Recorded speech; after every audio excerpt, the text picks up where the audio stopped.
So welcome everyone to Pitch the Publisher at Read by the Sea. My name is Chantel and I work at Atlantic Publishers Marketing Association. And that's a membership association representing over 30 book publishers in Atlantic Canada, few of whom are here tonight to listen to your pitches. So welcome everyone, we're so glad to have you. If this is your first time at a Pitch the Publisher event, I'll just give a quick overview.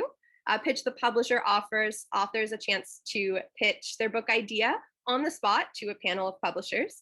They get 3 minutes for a very quick pitch and then a few moments to hear feedback from publishers. The event is fondly referred to as our literary dragon's den, but with friendly dragons. So we've seen some great books pitched at previous events.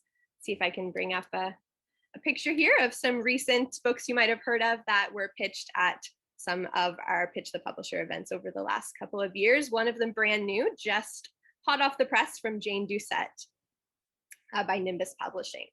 We hope this event may help writers who have a good idea that's a good fit with some of the publishers on the panel to make those connections. But even if it doesn't, it's a great chance to get feedback on your pitch, on how you might hone or improve it for the next time you send it out or next time you query a publisher.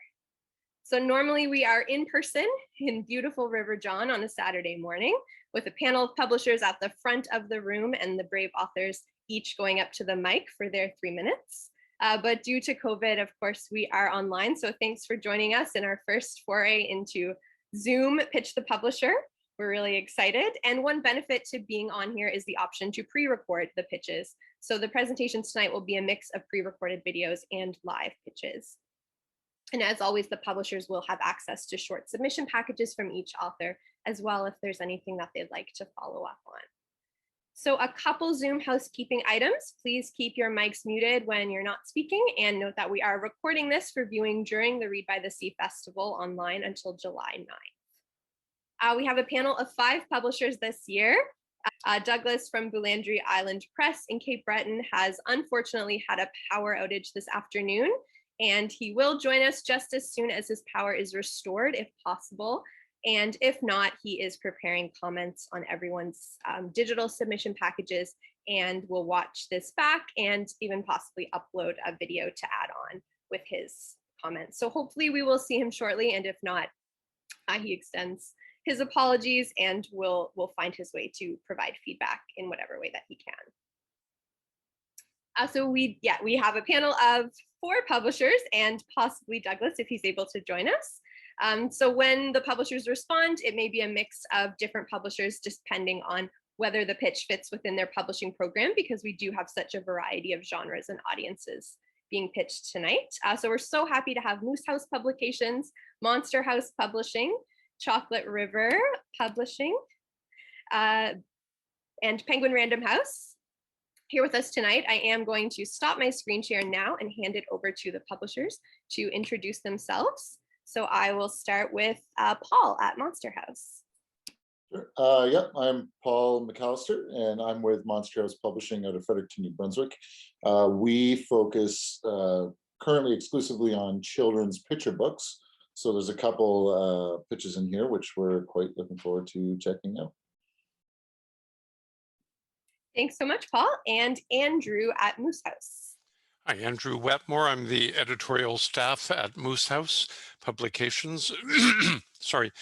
Nova Scotian small press concentrating on books written in or about rural Nova Scotia. We have not yet issued a children's book or a work of poetry. We're about 40% fiction, 40% nonfiction, and 20% collections of stage plays. So, but I'm looking forward to all these pitches. Thanks so much. And Kate at Chocolate River. Hi, I'm Kate at Chocolate River Publishing. I actually started my publishing house after a Pitch the Publisher event in Nova Scotia when I pitched a New Brunswick story and I was told that nobody was interested in New Brunswick. So I started my own publishing house and looked for material because I was working in the New Brunswick school system. I'm mostly children, some nonfiction New Brunswick, and like some stuff I'm just not qualified or I don't feel competent to edit and market. So I stick with my strengths, which is a good thing when you're looking for a publisher. Look for a publisher that's got the same strengths as your story. Okay. Thanks so much. And Samantha at Penguin Random House. Hi, everybody. I'm Samantha. I work across all age ranges and genres at the Penguin Random House Canada Young Readers Group. My main focus is picture books, but I edit across all ranges up to YA. So I'm very excited to hear all of the pitches today. All right, thanks so much, all of you, for joining us. We're so lucky to have you and really looking forward to this. Just before I start the first pitch, most authors are able to join us tonight, whether they submitted a video pitch or they'll be pitching live. But we are starting off with a pitch from Anne-Marie Beattie, who isn't able to join us tonight. So she will be watching back for your feedback. But if you do have questions that you'd like to pose for Anne-Marie, certainly feel free, as she will be watching it back, but maybe just pose them in a way that she can think about them later and maybe follow up if there's any interest there. So I will start us off with our first pitch from Anne-Marie in a moment. We'll go through 3 pitches. We will take a short break, and then we will come back for the final 4 pitches after a short break. Before I start us off, does anyone have any questions? No? Okay, that's great. So we are going to watch a video pitch from Anne-Marie. It is a pitch for short stories, and the pitch title is In the Shadow of the Water Tower.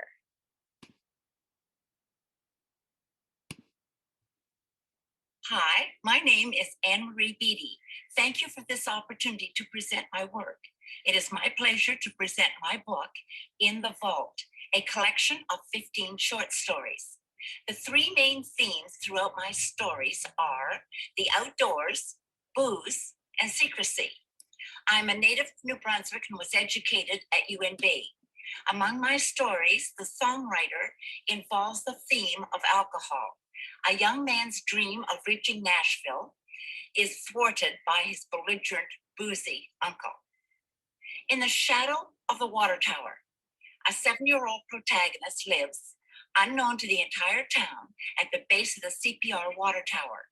Her world is shattered when one night she witnesses a crime perpetrated by partying teens.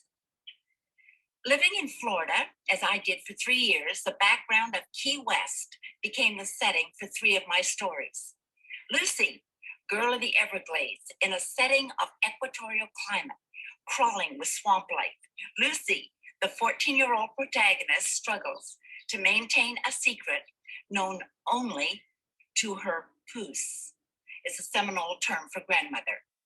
My work has been published in Saltscapes, the Nashwauk Review, Toronto Star, Telegraph Journal, and Maclean's. I look forward to hearing from you.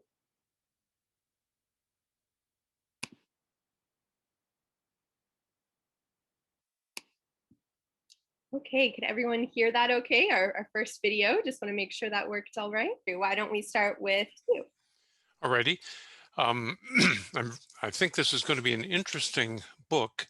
So it's probably not a book we could argue ourselves into taking just because of our self-set limitations on books about rural Nova Scotia. However, there's one other element that would challenge me, and that is the shortness of the book. I find that it's hard to market books under about 50,000 words because the browser in the bookstore tends to view them more as pamphlets. They're too thin. And unless there's a lot of illustrations or something else, I'm not sure how we could pump that book up to the sort of size that heft that write some more stories, and that problem solves itself. I love the way you're finding magical turns in everyday situations, and it reminds me of any number of really good authors who've illuminated specific places in the world into general wonder. So good pitch, not for us, but I know it's going to succeed. Thanks so much, Andrew. I know Paul and Samantha, you both focus on children's books. While we wait to see if Kate is able to get reconnected, did either of you have any feedback for Anne Marie?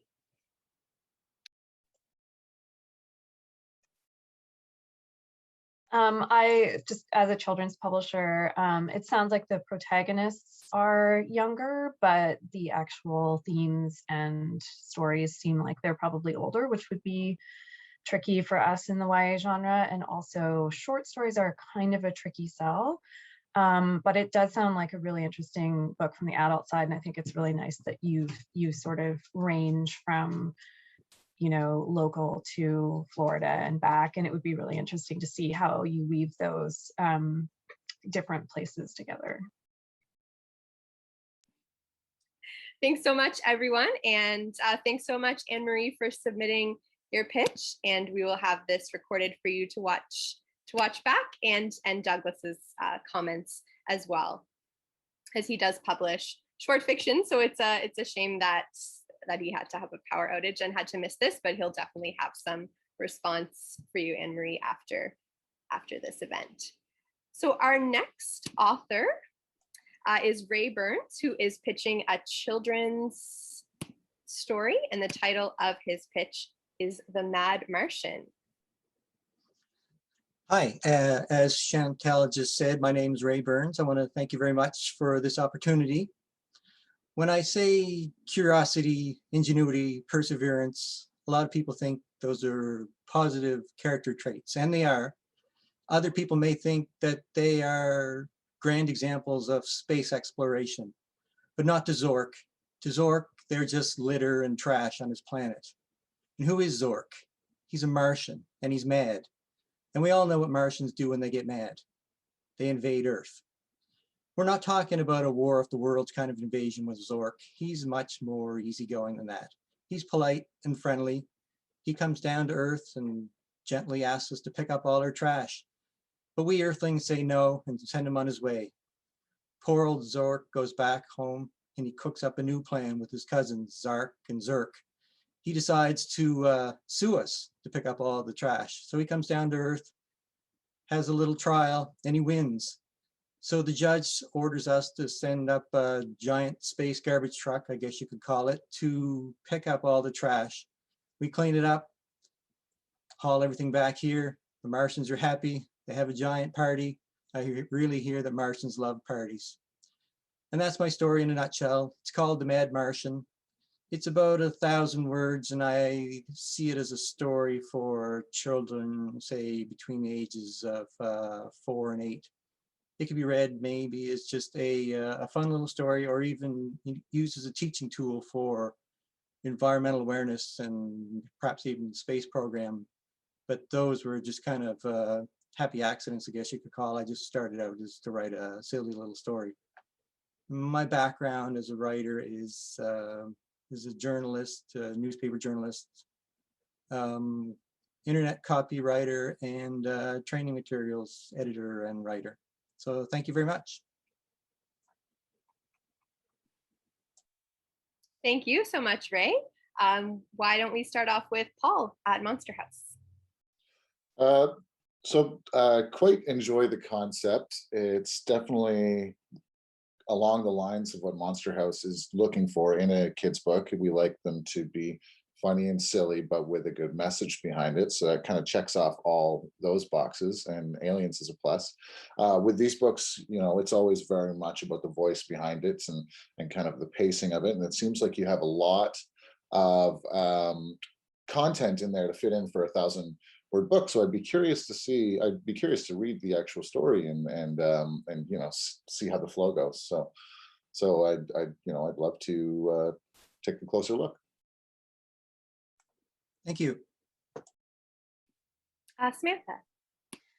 Yeah, I totally agree. This is really fun, and it's nice for a book to have that sort of zany story and character, but also have a bit more depth to it with the idea of space trash, which I don't think there's a lot of books out there about that yet, but I feel like it is something that's going to become an issue at some point. And also the idea of a Martian being annoyed by these things that keep landing and, you know, disrupting their day, I think is really great. I agree. It does seem like there's maybe a lot going on with the coming back to Earth and then going back to Mars and then suing Earth. And so I think that's something that I would keep an eye out for. And yeah, it really is with picture books about the writing. So it's all about voice and, you know, thinking about all those very specific picture book things like, you know, language and thinking about your ultimate reader and also thinking about the person that's going to be reading it aloud. So yeah, I think it sounds like a really interesting project. Thank you. Kate, are you reconnected now to your audio? Yes, I turned off my screen because everything was bubbling, and it works better if I'm out of camera. When you first were pitching it, I was imagining it as a slightly older book for young readers, not a picture book, just because of all the stuff that you were putting in it. And I didn't know if you wanted to consider doing it that way, especially since you're suing and things like that for the age group and really playing up the humor, because they like humorous books at that age group, but it's up to you to decide which way you want to go with it. I hadn't really thought about that, to tell you the truth. I was just kind of aiming it as the sort of book that I would read to my sons when they were around that age when I wrote it. So I was kind of just thinking of them, but that's something I may consider too. Thank you. And Andrew, I know you mentioned you haven't published any children's books yet, but if you wanted to chime in with anything, we'd be happy to have it. Yes, I have been a child, and we have several. And also because of the wiggle room we put into what we publish, Mars falls within rural Nova Scotia if Ray happens to. I love this concept. I love the fact that there's a really serious message that is not, we can't pretend that the impact of pollution doesn't affect children just because they're small, and to have a story come at them that has that sort of attends to that an unexpected angle on the implication of trash is super. I have a worry, and it relates to what my colleagues have just said, in terms of story arc. The dramatic, what will happen point is the trial, it seems to me, without having read the text. And then there's a fairly long piece afterwards where things have to happen. And it's going to be fun, going to be an interesting challenge to get the balance right, because that peak, the dramatic moment, has to come about 4/5 of the way through. Carry us there, and then we slide down the mountain to the close. Would also be interested to see whether whether Zork and humans talk to each other, or whether the narrator just tells us what's happening because of the shortness of the shortness of the text. My preference would be to actually hear them speaking to each other. That would probably double your word count. But I think it's a great project, Ray. Thank you. Yeah, it's mainly Zork doing a lot of the discussion and a little bit of back and forth when he gets to Earth. And with the trial itself, I don't go really heavy on details because, as I said, I pictured it for younger children. So I just want to kind of give a very, very generic idea of what a trial is and how it works. Sure. And then it, quickly turns out in his favor. So I wasn't I didn't get really too heavy into the law because I don't know it myself. So I wouldn't expect some kid that's 4 or 5 years old to be. Moreover, you are probably, at least the regions, if not the nation's expert on international trash law at the moment. I could be. But I do take into account my thought that if in a story arc, the excitement peak has to come pretty close to the end. Otherwise, people start blurring through the last pages. Right. Good point. Thank you.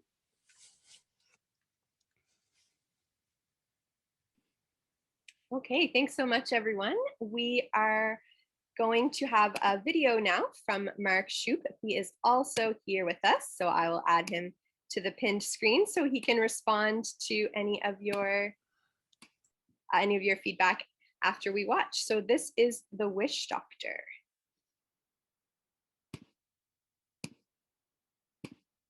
Have you ever made a wish that didn't come true? Or maybe came true in a way you didn't quite like? There are things in this world that make wishes go wrong. The only thing that stops those bad wishes from causing real trouble is me. I am the wish doctor. For 500 years, I've cured all the wishes that have gone wrong. But I'm so tired now. That's why in Bedeque, I have convened a school of wish. In the home of inventor Alex Bell, I will make my wish come true, that someone takes over my burden of having to fix all the bad wishes in the world. This is a pitch for a quirky young adult novel about the students who could replace me. It is called The Wish Doctor. The story balances a sense of humor, the angst of coming of age, and a bittersweet ending for a page turner that will leave readers wishing they could stay up all night to finish. The Wish Doctor conjures world building at its best with a complete backstory that doesn't intrude on the main narrative and a consistent magical system based on the use of wishes. Now, will it be Alma May of New Orleans and mixed race parents that takes my place? She is in my school by accident. Her half-witch mother brought her brother to be a student, but he wasn't suitable. There was something about Alma though. Maybe I felt sorry for her because her family treated her so poorly. Could I be wrong about her though? Because when she loses her temper, she makes wishes that go horribly astray. My intuition tells me Alma will adapt. Her Acadian roots have called her to this land of Nova Scotia. Alma must learn to help reverse bad wishes quickly because the number of wishes going wrong are increasing. She has many rivals at the school, especially the strange triplets who look exactly alike when standing next to each other, but nothing at all when apart. They compete with Alma for the affection of my other favorite, Sid. Although I'm nervous, he has figured out some of my secrets. We travel the globe in the wondrous machine I call the Wish Me There. But our base is Atlantic Canada, where pleasant dreams and good thoughts give us the power to reverse bad wishes. I may be tired, but I have the help of some very good friends. Her splendiferousness is strong in awe magic and coincidentally resembles an indigenous mother goddess. Could she actually be? The ghost of Alex Bell helps us with new inventions. His great curiosity was too much to keep him behind the veil for long. Alma and Sid will need all that help as we learn my great adversary is about to turn the Bay of Fundy at the Hopewell Rocks into the most powerful wishing well ever and use it to make all wishes in the world go awry. Although we joke and drink whiskey and have fun with puns, our mission is serious. We must stop our enemy from making a final death wish.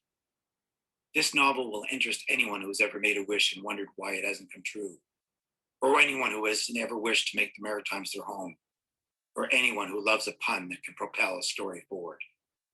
Thank you for your kind attention. I wish you a great day. Oh, and one more thing.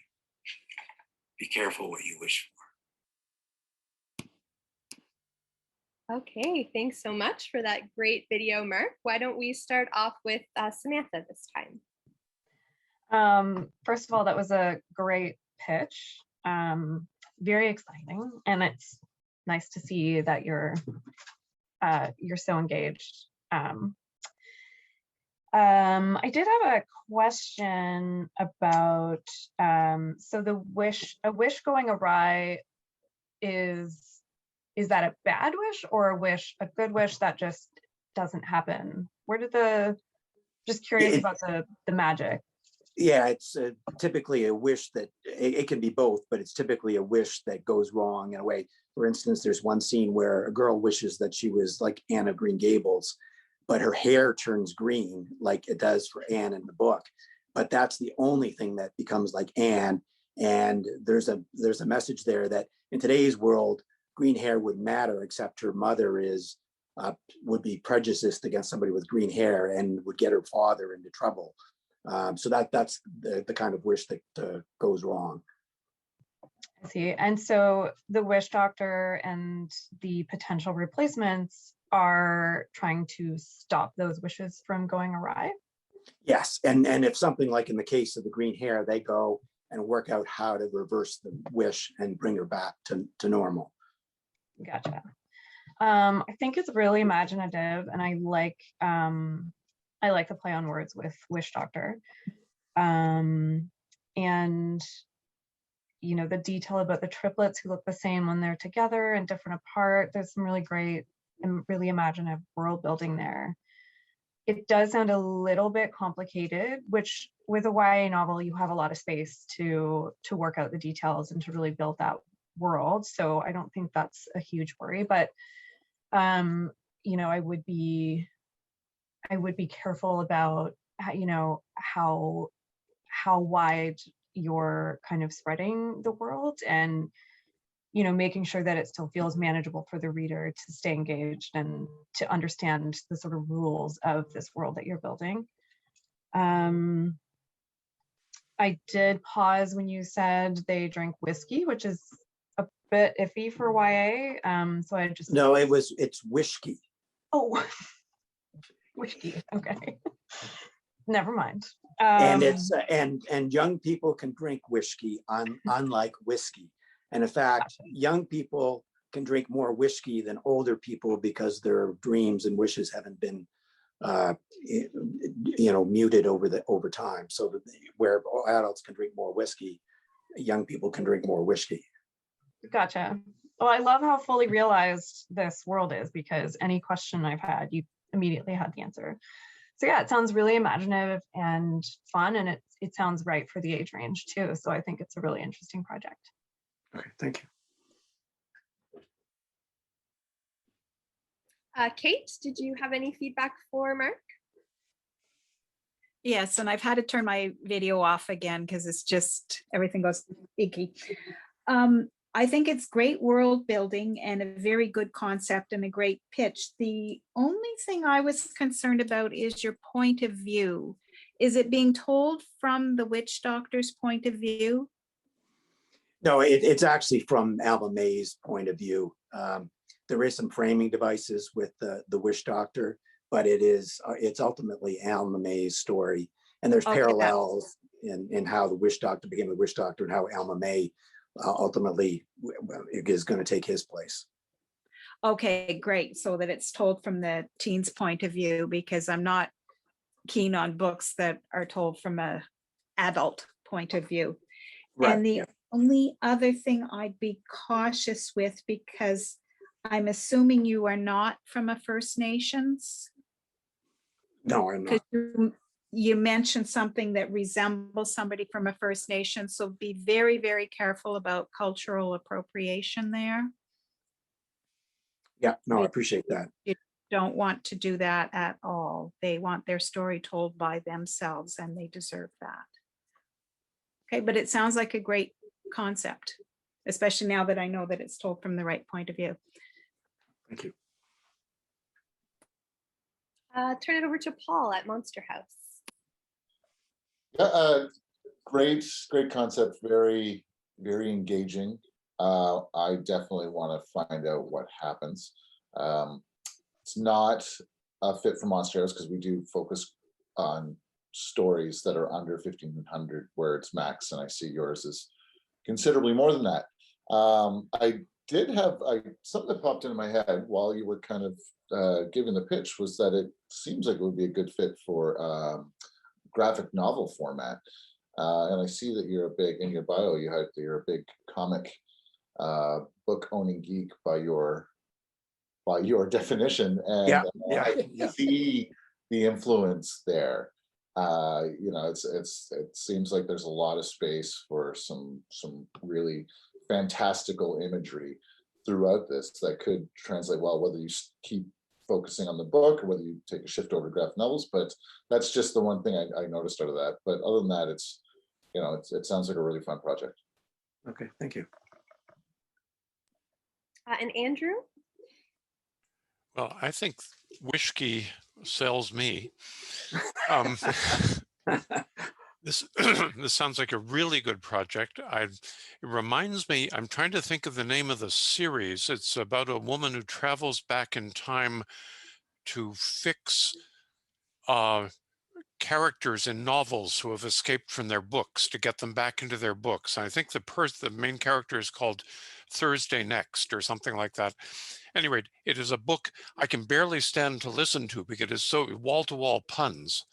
It's a whole series, but completely engaging concept.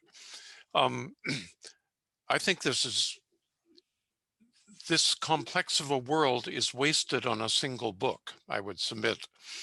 That either you or your fans will write knock-ons to this because the world is so engaging. A thing that did strike me is that, and as I went over and looked at the little printed bit, the printed pitch, I was trying to find anything that is challenging or needs addressing within Alma May or any of the other characters as opposed to outside them.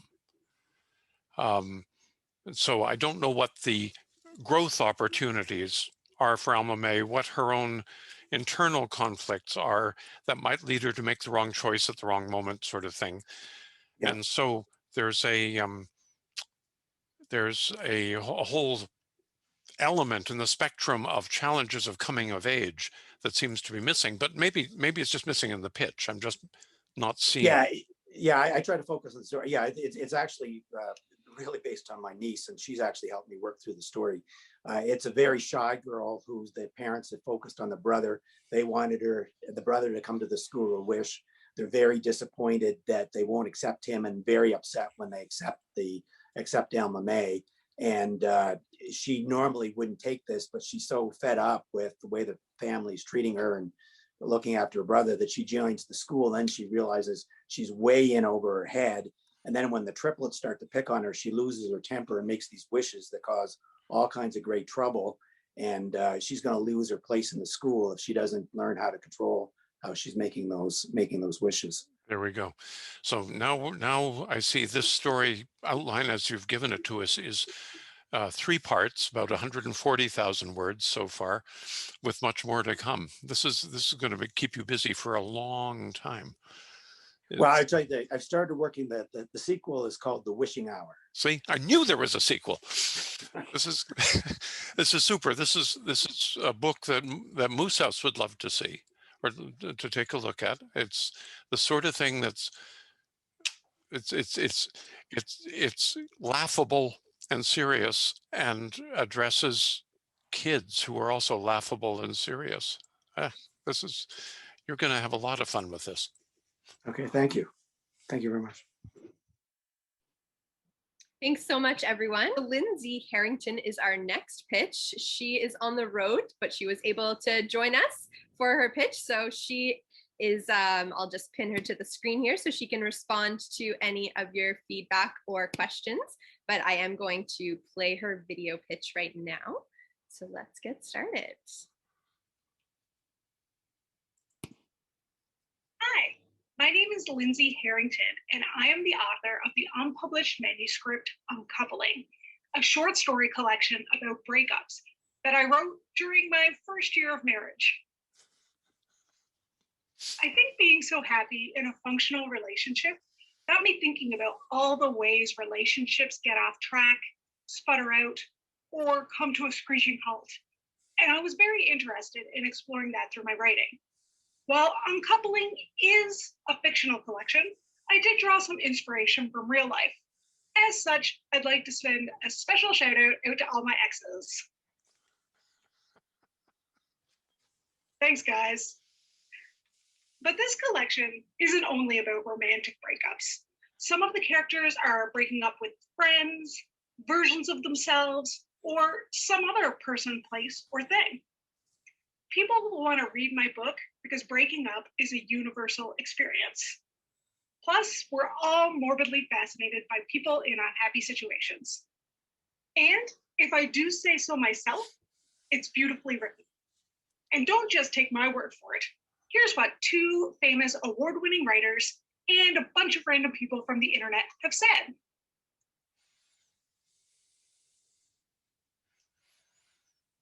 So in terms of my writing style, I think it's similar to Sally Rooney's, author of Normal People and Conversations with Friends.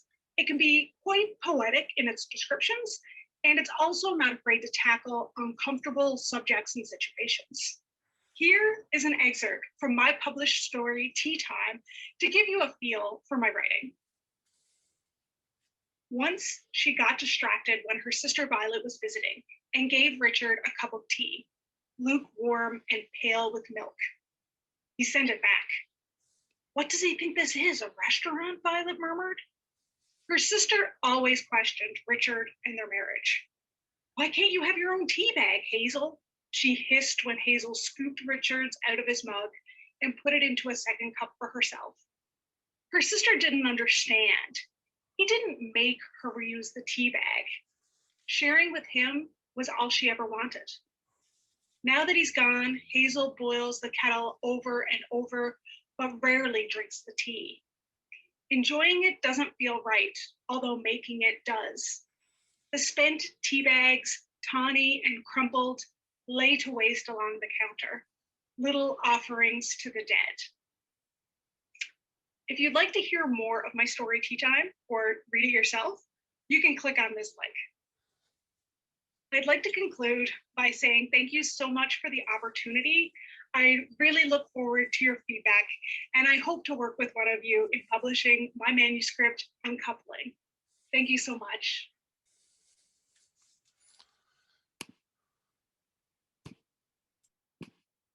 Okay, thank you so much, Lindsay. Just a quick note, since you weren't here at the start, we do have one other publisher who was going to join the panel, Douglas at the Landry Island Press, and he has unfortunately had a power outage this evening.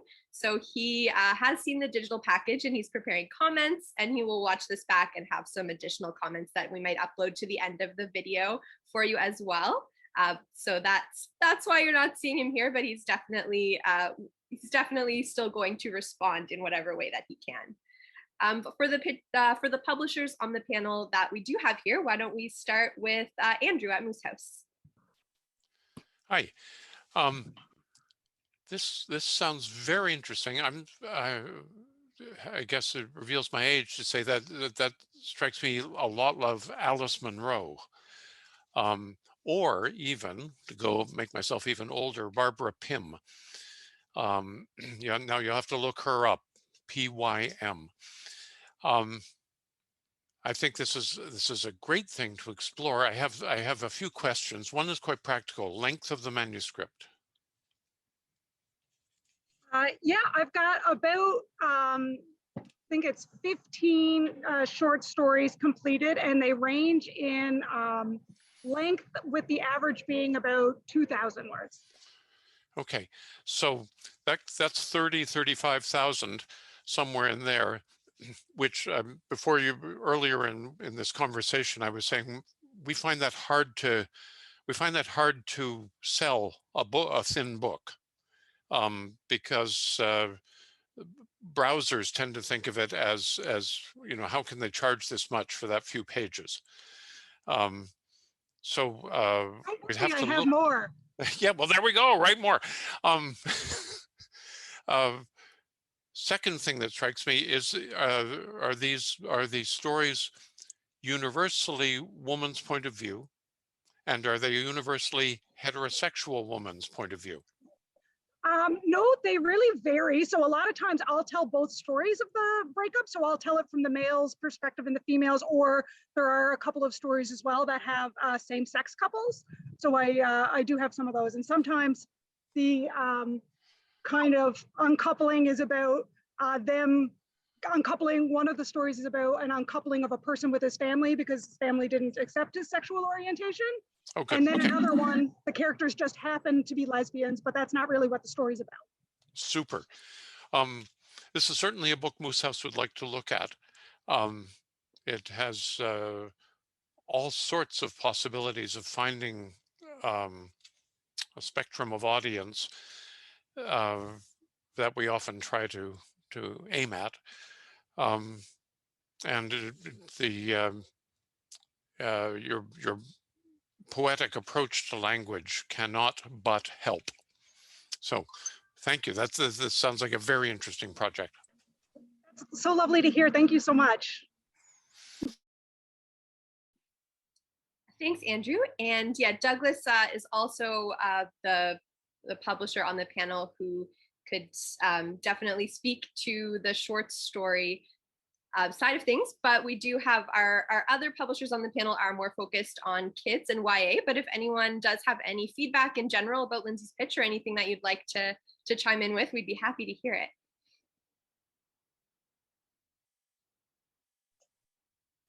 It sounds great to me. It sounds like a book I would want to read. I think using Sally Rooney as a comparative title is a really good idea, because it does sound like it's in her lane, and she's a good contemporary writer to add to Alice Munro. Yeah, I think it sounds really amazing, and I like that you've taken both sides, taken that perspective. Is there a through line of, do you see the same characters again, or is the through line really the idea of breakups? Yeah, I think the through line is breakups. Sometimes, you know, like I said, sometimes I tell both sides of the same breakup, but the characters don't often interact too much other than that. Yeah, but it could be a cool idea to try and work that in. Sounds great. Thanks, Samantha.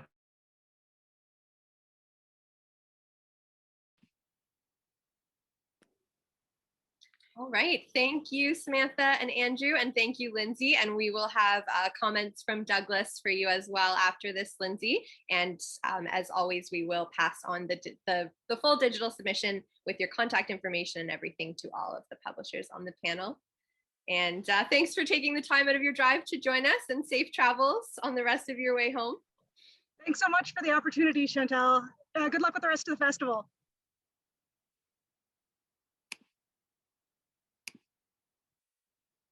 Okay, so our next pitch is from Jean Dory, and it is a children's illustrated book series, a children's illustrated series.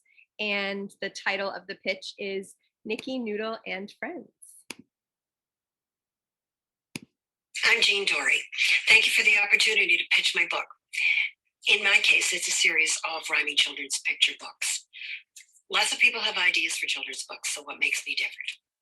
I illustrated and wrote 4 in 4 months. And spent another month getting them ready for publication. They're now on Amazon's Kindle Direct Publishing. I have a plethora of ideas for stories.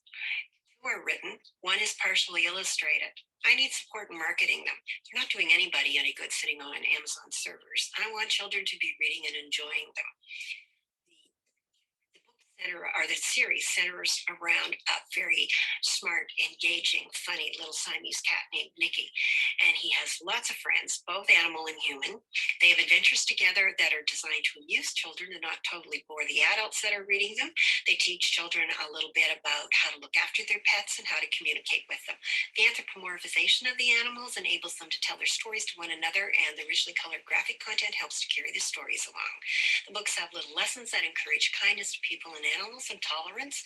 There are a variety of races and gender preferences among the humans. The characters are a little quirky, and the graphics are reminiscent of old paper dolls. The pages have lots of things to see in them and discover and keep the interest up through subsequent readings.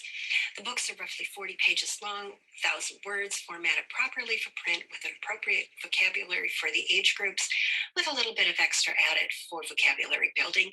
Age group, first book is the target audience 3 to 7 years, and 4 to 8 years for subsequent books. In my last job, I was a corporate trainer, so I wrote constantly, and I'm still doing so.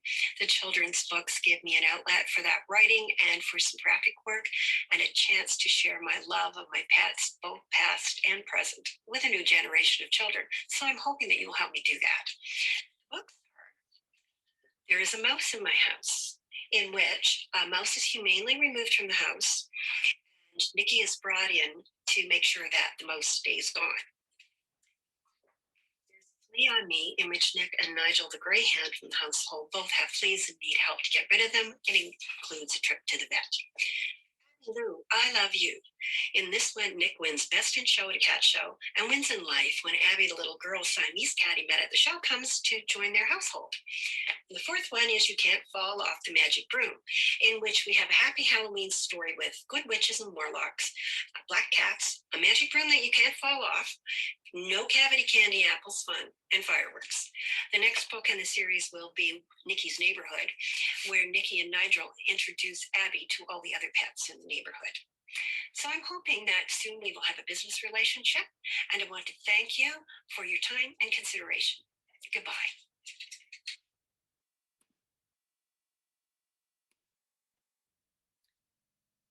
Okay, thanks so much. Why don't we start off with Kate at Chocolate River? It sounds like a great concept for a series, but the thing that concerns me the most is the fact that you've already published them by putting them up on Amazon. And usually we work and go over the text and over the text, find the illustrator and shape the book, so that if you arrive with a product that's already been published, our policy is basically not to publish it. So you might want to consider coming with an original concept and just the manuscript with some sample illustrations so that there can be a development thing there.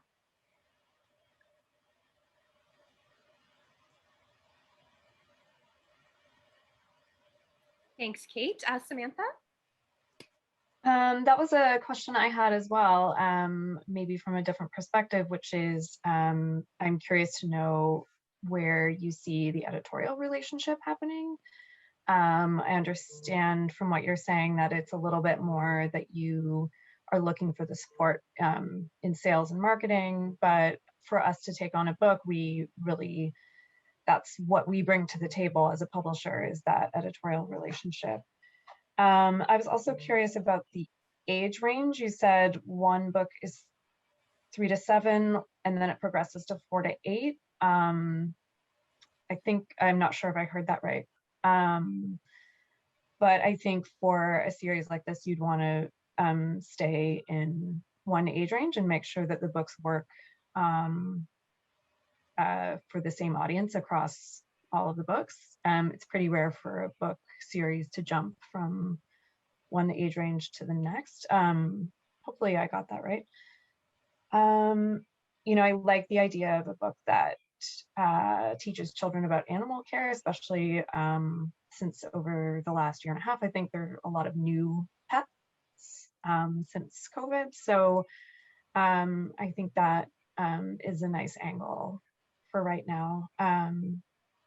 And I'm curious as well to know how the anthropomorphized animals interact with the humans, and just making sure that stays consistent. Do they talk to each other and then pretend to be regular animals? Do the humans know that the animals are talking, and how does that work? Is this just a different world from what we live in, or is this imagining that pets have a whole world that we as humans don't know about? So making sure that's consistent across the stories. It is consistent. The animals talk to one another, typically with little speech bubbles that have the clouds on them. And when there is actual speech, they have the long tails on them. But the animals speak to one another. But when it comes to the humans, it's a matter of trying to figure out using nonverbal communication. So that's part of the interaction, and part of what it's supposed to be teaching children to do is to watch for that nonverbal communication, to learn what the animals need, what they want, and to be able to get along well with them. And as far as the books already being done, they're on Amazon, they can be pulled off. There's no relationship that I have to stick with them. So they could be re-edited, changed, made better. as far as that goes. I'm brand new at this, so I wasn't sure how to go about it. And you have the ability with Kindle Direct Publishing to do that. So I like doing illustration work, so I thought I'd give it a try. It's they're rhyming picture books, so they use alliteration and loose rhyming for getting the message across. And I tried to add enough graphic interest so that the parents didn't get bored while they were reading the books. Yeah, that's great. And it's really good for you to have taken that initiative, and it's certainly not a negative. I think that's amazing that you did that. So it's nice to know that you would welcome that that collaboration, because that's what's really exciting for us on the publishing side. Thanks, Samantha. Paul, Monster House. Yeah, I'm kind of in the same school as the other publishers. It is kind of tricky to start a relationship with an author with a book that's already a finished product. Now you've already answered to that, so I won't focus on it.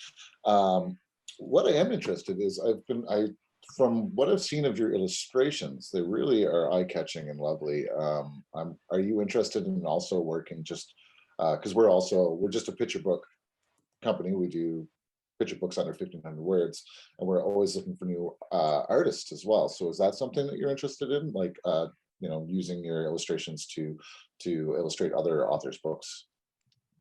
I hadn't really thought a lot about that, so possibly, but not at this point in time, because I'd like to focus on trying to do some more of my own books. Mm-hmm. The illustration is what takes the largest amount of my time. So I sat down and wrote one of the books in a couple hours, but to page it, to do the illustrations took me roughly 5 or 6 hours a page on a 40-page book. So that was the larger commitment in time. Yeah, and that actually led to my second one. So each one's 40 pages. How long is each book? Like, what's your word count? The first one's about 500, and that's why I had it at a lower age range. I think it would be fine for a 4 to 8.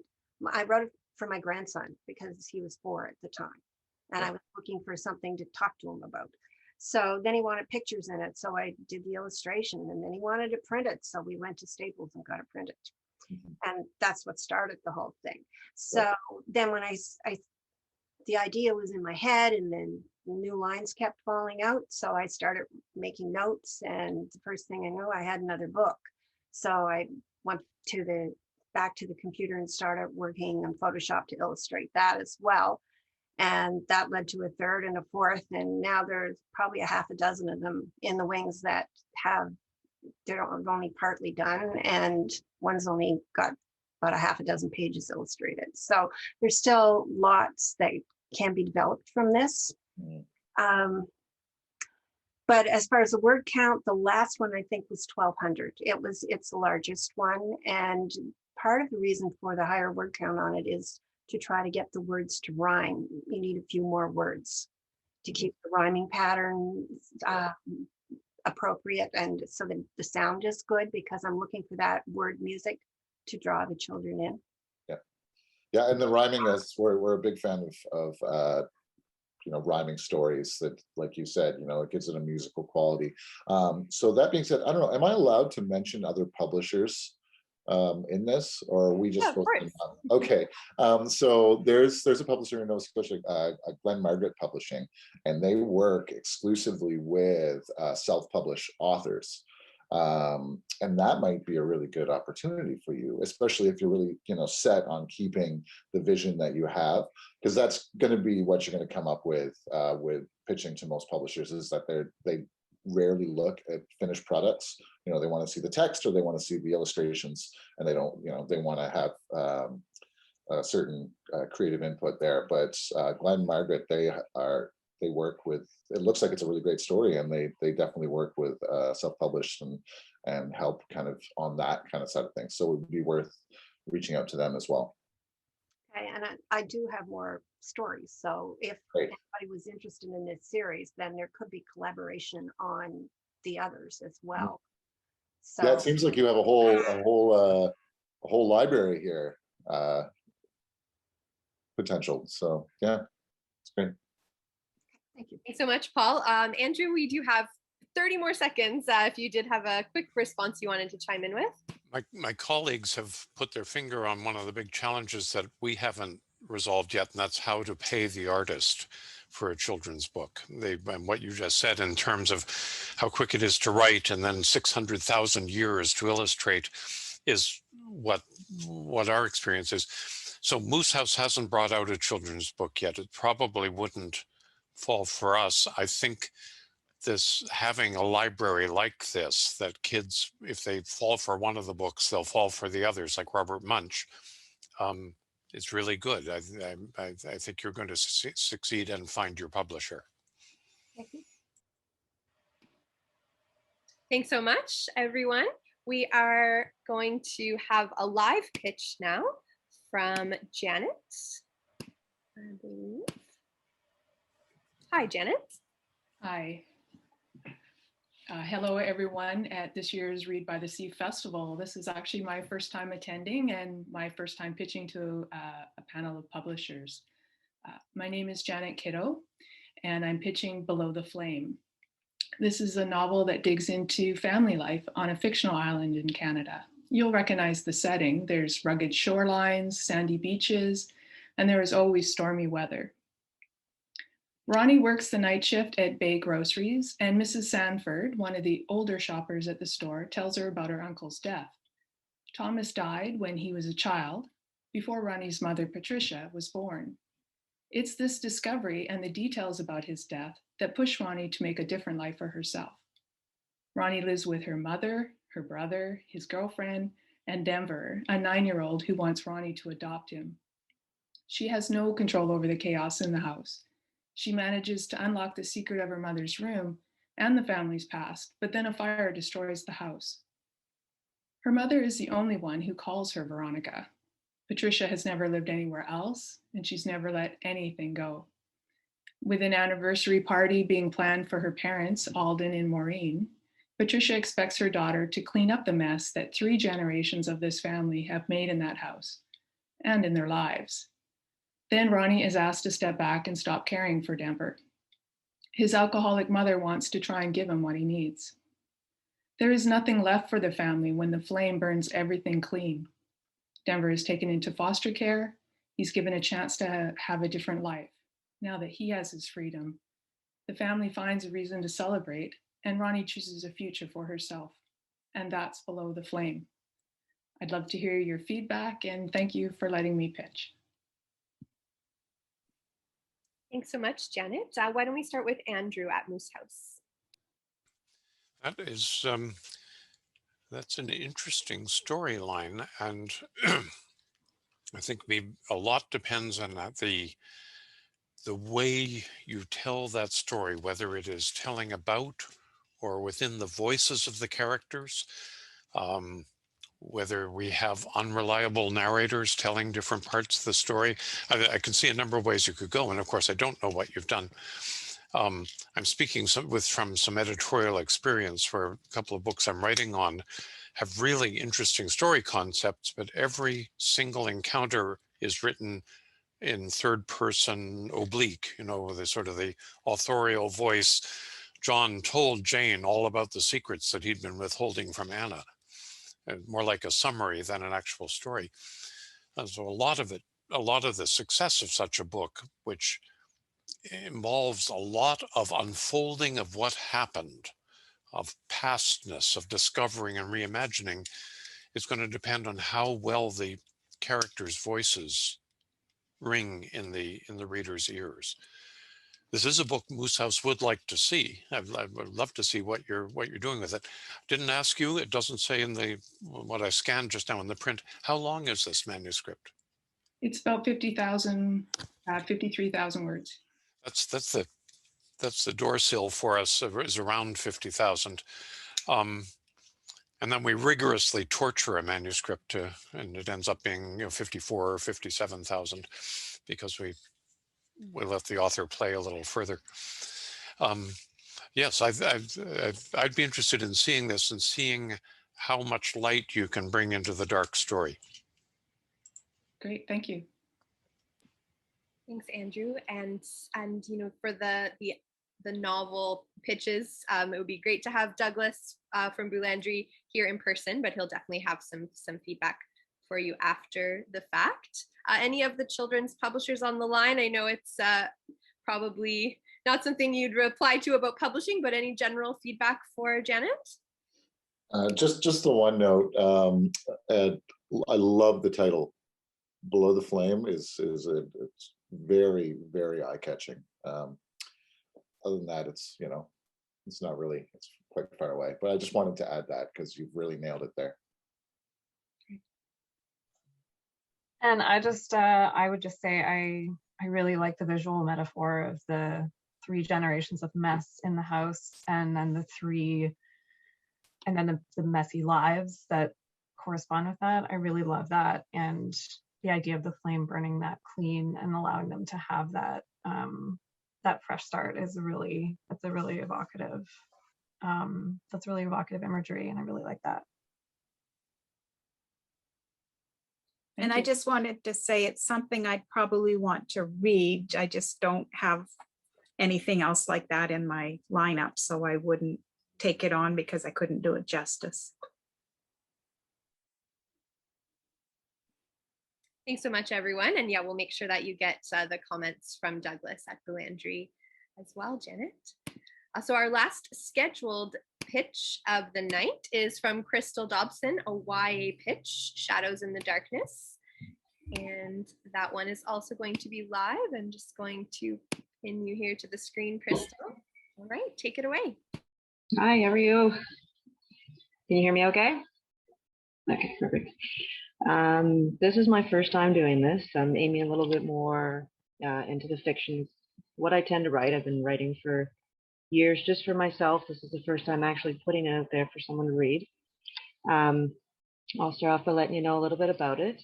After the tragic death of Cassie's parents, she finds herself with a new family dynamic and a brother who would do anything to protect her. But when she stumbles upon a mysterious stranger, she discovers the link to a dangerous hidden world that allows her and her brother to breathe in the most unexpected ways. What she doesn't realize is that her life is about to be flipped upside down, and what she thought was fiction turned out to be her new reality. The mysterious stranger, which is Hayden, could be the one that she's been waiting for all these years. Sorry about that. They both feel a gravitational force pulling them together. And even though Hayden has a secret that could potentially leave her fighting for her life against a magical force she never thought to be possible. Every thought in her head was telling her to be scared and to run, but she isn't scared of what his life could bring to her, and that scares him. Neither of them can deny the powerful connection that drew them together from day one. But when an evil force threatens to rip them apart, a true test of their bond will be pushed to the breaking point. Hayden will have to make a choice that could threaten the life of Cass and her brother, or could have his brother meet the fate that he should have met many years ago. As he tries to figure out how to deal with those that gave him everlasting life, for him and his brother, he must first expose the real problem within these walls. But that comes with grave danger and ends up putting everyone's life on the chopping block. What shouldn't have been ignored is now a raging fire affecting everyone around them. As the problem seems to be unsolvable, Hayden and his brother reach out to an outside source that brings hundreds of years of knowledge and experience to the table. But the battle is far from over, and not everyone will make it out alive. The true test of family and loyalty will be discovered as they all fight for what they believe is right in a world that would see them all as monsters.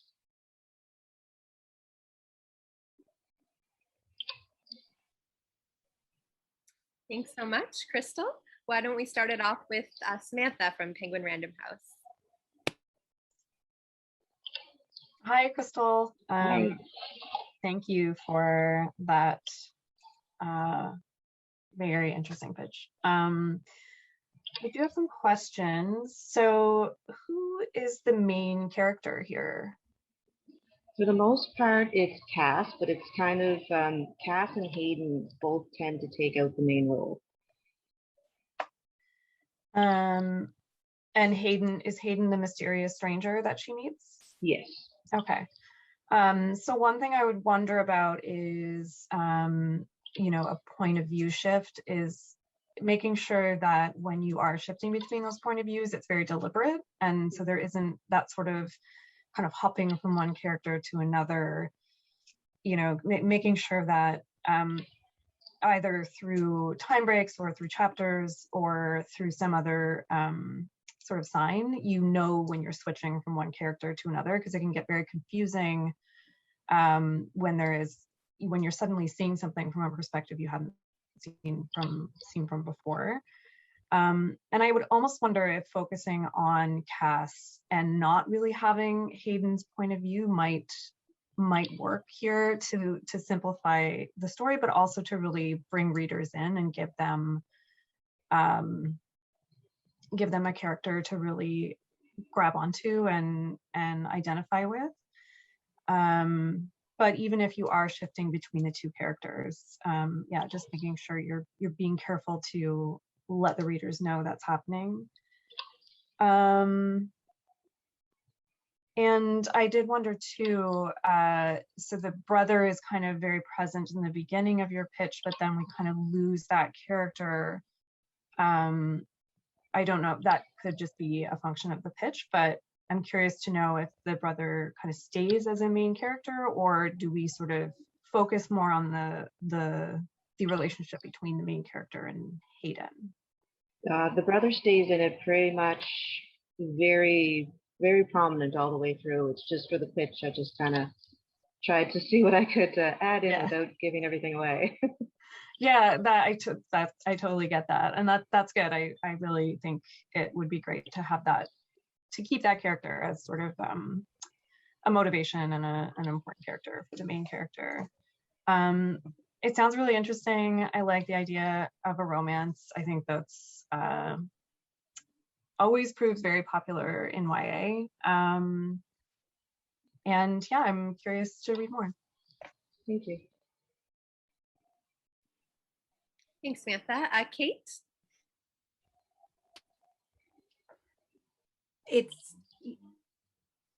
I like the idea that you're telling it from the teen's protagonist, and you've got the romance, because those are things they like, and you've got tension upon tension upon tension. It sounds like you have that.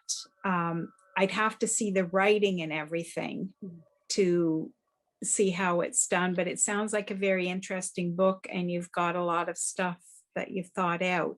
But again, it would depend upon the writing, and so that the people are really into the characters and can see it from their point of view and not from someplace way up here. And with that being said, the mysterious stranger, if you never show it from his point of view, it'll keep him more mysterious. Sure, absolutely. Okay, but good luck with it. Thank you. Thanks, Kate. Andrew? Well, what Kate just said is one of the things that was preying on my mind. It's really hard to be a mysterious stranger if people, you know, watch you pick your nose and all that stuff that you do in secret.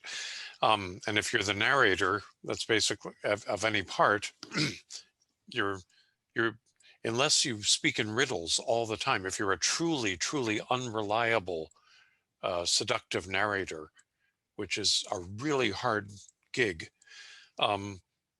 you cease being mysterious and become, oh, he's a predator, he's a hurt lover, he's a something, but he's not mysterious. The thing I'd really be interested is the brother's point of view, and getting, if you were going to split the narration, it might be worth considering that split, keeping the mysterious, letting the mysterious narrator speak by all means, but not mysterious strangers speak and interact and all that, but not run the narration, or not take us into his point of view. If you've done that, my hat's off to you. If you managed to keep him mysterious and let us look over his shoulders or out of his eyes, that's, you've done a hard thing. Practical question, length of book. I don't have the word count. Averaging just from like average size lettering, I have about 239 pages typed. Oh boy, you're making me do the I math. know. 255 words times 259, oh, I don't know, 50,000 words? No, it's not. It may be a little short, but certainly Moose House would like to take a look at that. I'm not clear that I understand the action narrative in this. I think I'd get it better from reading it. Absolutely. But it certainly teases on the edge of the world of vampire books and the world of the undead and the sort of things that a lot of young adult books seem to find themselves placed in. I've edited any number of those over the years for other publishers. And some of them have been quite good. So I have great hopes for what you've done. Thanks, Andrew. Paul, I know Monster House doesn't publish YA, but any final comments? I do have a question. So with this, there's quite a strong sense of ambiguity behind the pitch. You hold things back. You're kind of leaving us guessing, which is great. It's definitely intriguing and engaging. But I have to ask: is it the potential fantasy side, or the unknown world that is the main focus, or is it the mystery? Like, are you spending the book questioning what this other reality is the whole time, or do you just dive right in and you have to put things together? I guess is it more mystery or more fantasy is what I'm wondering. It's kind of unclear for me. Basically, when I went into it, it's all like a reality, but it's what comes into her world per se. So you get some of the fiction that comes into like her reality as opposed to her going into his reality, his fiction. Right. Are you left, I guess I should put it a bit clearer, are you left guessing the whole time until the end, and then is it kind of resolved, or is it he comes into the reality and it's pretty apparent what's going on? Once he comes into it, it's not apparent at first, but then as it gets into the story within probably a few chapters in, then it becomes apparent what he is. Okay, great. Yeah, perfect. Thank you. That's just, I was kind of a little unclear with that, because to me, the way the pitch went is it's like it kind of has the vibe of a mystery to it the whole time. So thank you for clarifying. No problem. Thank you. Thanks, everyone. And Monica, you wanted to just say a final word about Read by the Sea before we sign off? Yeah, thanks all for showing up. This is great. It's the first time I've been able to see Pitch the Publisher, because usually it's the morning of main stage, Read by the Sea, and I'm running around putting up tents and moving around picnic tables and that kind of stuff. So this has been really good. It's virtual this year. Everything will go online, www.readbythesea.ca, between July 2nd and 9th. And we still have the other only two in-person events are the Writers' Workshop on July the 2nd in the morning, and the open mic on the same day in the afternoon. And they'll be in River John, and that's on the website too. Ray's already signed up for the workshop. I don't know if anybody else has who's been here, but anyway, thank you all. And thank you, Chantel, for hosting this. Thanks so much, Monica. And thank you so much to the authors for sharing their ideas, and to the publishers for taking the time out of their evening to listen and provide feedback. And any connections that we might want to make after here, you can always have them go through me. You can send me an email if you're looking to get in touch with anyone, and publishers, you will have packages with everyone's contact information, sample chapters, and pitch summaries. So thanks again, everyone. welcome to sign off. If you have any final questions for me, I will stick around for a few minutes, and enjoy the rest of your evening. Thank you very much. Thank you very much. Thank you. I enjoyed hearing all those pitches.